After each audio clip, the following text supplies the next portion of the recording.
debris scattered across the north side of the bank. Still alive with no immediate. What the hell? Hey!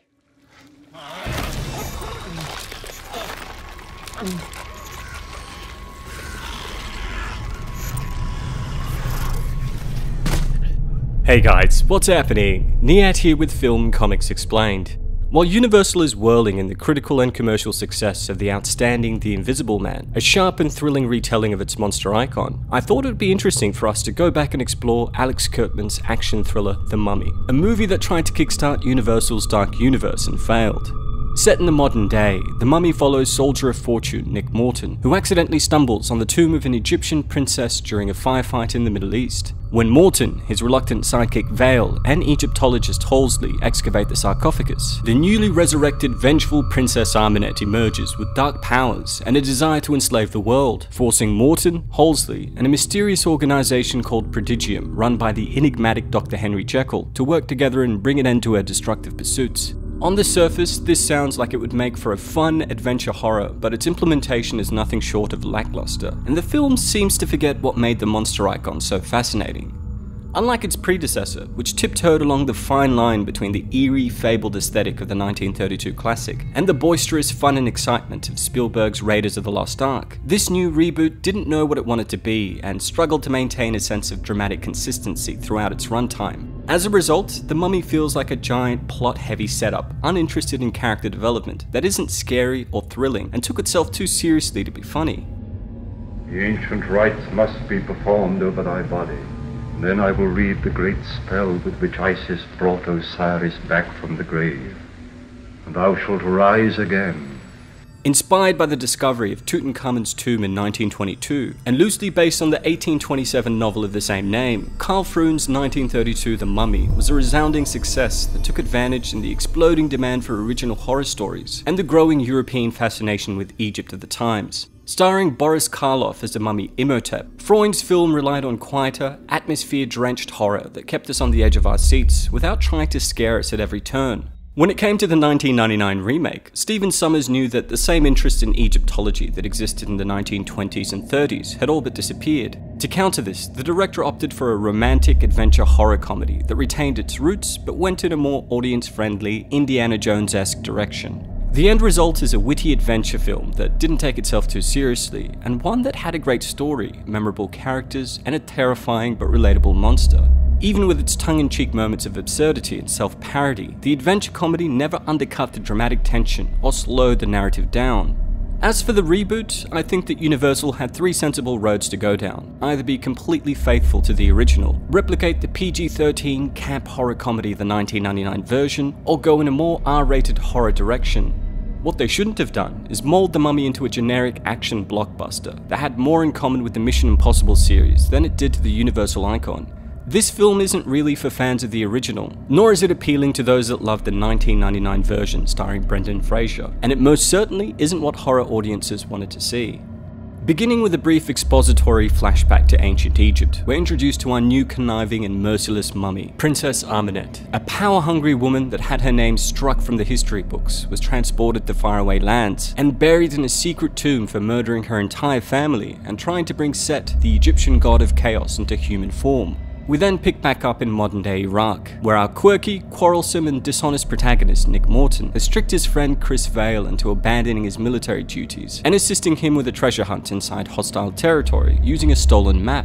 Outnumbered and overwhelmed by the enemy, Chris requests an airstrike to assist them, which quickly levels the area, disbands a local militia, and opens up a cavern below them, leading to Amenet's tomb. Although their colonel arrives with Egyptologist Jenna Halsey, from whom Nick had stolen the map, and voices his suspicions that the pair had dishonorably abandoned their duties in the pursuit of treasure, his lack of proof and the need for them to leave as quickly as possible leads to him ordering Nick and Chris to assist Jenny with the excavation. Ignoring the advice of Halsey to be cautious, Nick severs the ropes that held the cursed princess down in a pool of liquid mercury, later explained as being her only weakness, and releases her tomb from the ground. With the mercury no longer disrupting her powers, the mummy begins implanting visions into the mind of Nick, whom she had chosen to be the vessel for Set. With the imminent arrival of a giant sandstorm, which, unbeknownst to the characters, was being controlled by Armanet, Nick, Chris and Jenny are given a military escort to transport the sarcophagus to Britain. But as they near their destination, Armanet possesses Chris and manipulates him into attacking the group, forcing Nick to shoot him down. Because the dagger of Set required by Armanet to release the god into Nick's body had been discovered by Crusader knights and transported to London in 1127 AD, Princess Armanet crashes the plane above the location the dagger was buried, killing everyone on board except for Jenny, who is saved by Nick's quick thinking. Despite the horrific crash, Morton wakes up in a morgue and discovers that he'd been cursed with immortality by the mummy to ensure that his body was unharmed until the ritual. In spite of Armanet's growing powers, her first attempt to sacrifice our hero fails, with the mummy halting the ritual upon discovering that the ruby, which contained the essence of Set, had been removed from the dagger by Crusader knights and buried in a separate location. Though the frustrated Armanet closes in on Nick and Jenny as they attempted to get away, she is captured and restrained by a secret monster hunting society known as Prodigium, run by the enigmatic Dr. Henry Jekyll.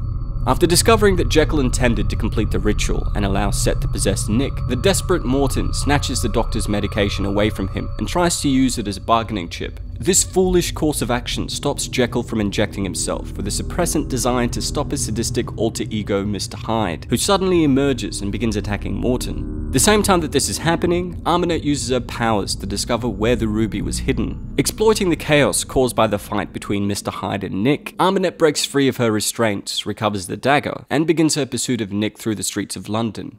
Tricked by the spectre of Chris, Nick and Jenny flee towards the London Underground, right into a trap set by the mummy, who ruthlessly dispatches Jenny.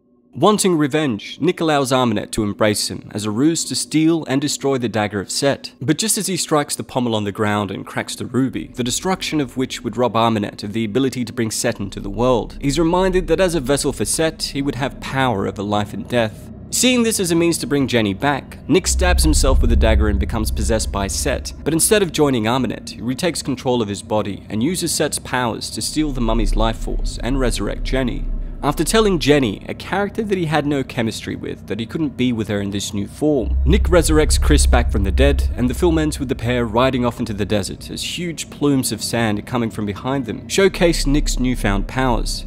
Despite the impressive special effects befitting the film's budget, the reboot lacks the narrative cohesion and essence of what made its source material so appealing: mummies and Egypt. Other than the exposition-heavy opening set in ancient Egypt, the rest of the film is set in London. The movie even feels like it's aware that this was a bad creative choice, as we're repeatedly transported to the desert in dream sequences that only serve to highlight the film's lack of Egyptian themes.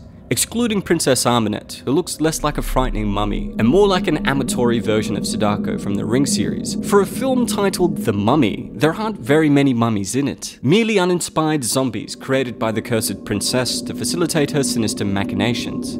The titular antagonist also felt like a secondary character in her own movie, and while Sophia does a great job with what she's given, she's never really terrifying. Other than the plane crash at the very start, Nick and Jenny don't feel as though they're in any danger. A lot of this has to do with how poorly the character of the mummy was written, but Nick Morton's immortality, established at the start as being the result of the curse Armanet had placed on him, is mostly to blame here. Another factor plaguing the film is its tonal inconsistencies. Tom Cruise is a talented actor with a flair for action, drama and comedy that always puts 150% into everything he does, but no amount of effort could fix the fact that he and the other actors all seem to be in a different movie. Cruise plays Nick as though they were in a comedy, but his co-stars and their characters feel as though they're trying to create a thriller.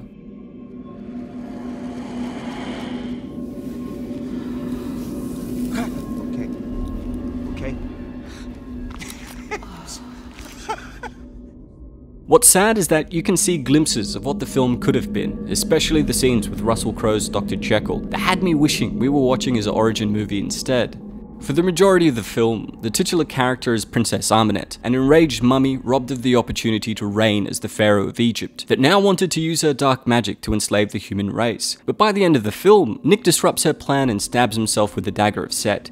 The movie wants us to think that the mummy isn't Armanet, it's Nick. But the Soldier of Fortune isn't a mummy, he is, as Armanet points out, a living god. It's here that the direction of the Dark Universe begins making sense.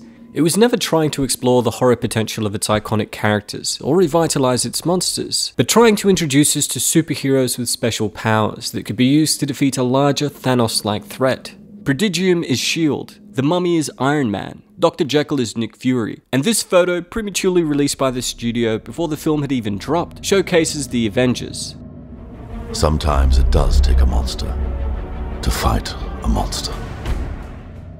With the phenomenal success of Lee Whannell's The Invisible Man, a smart and above all thrilling reinvention of the Universal icon, which raked in over $100 million in its first 2 weeks on a modest budget of $7 million, it's clear that Universal is beginning to see that tapping into the horror aspects that made their properties successful in the past, instead of trying to make a superhero cinematic universe, is the right way to go. What's more, by making a great film, the studio has organically created interest in its upcoming projects Dark Army, The Invisible Woman, Renfield, and Frankenstein. With all that having been said, I'm curious to hear what you guys thought about The Mummy, so please share your thoughts in the comments below. Don't forget to hit subscribe and click the notification icon to stay up to date on all my content, and if there's anything else you'd like to request, please don't hesitate to ask. As always, it's been a pleasure. Niyat here with Film and Comics Explained. Thanks for stopping by.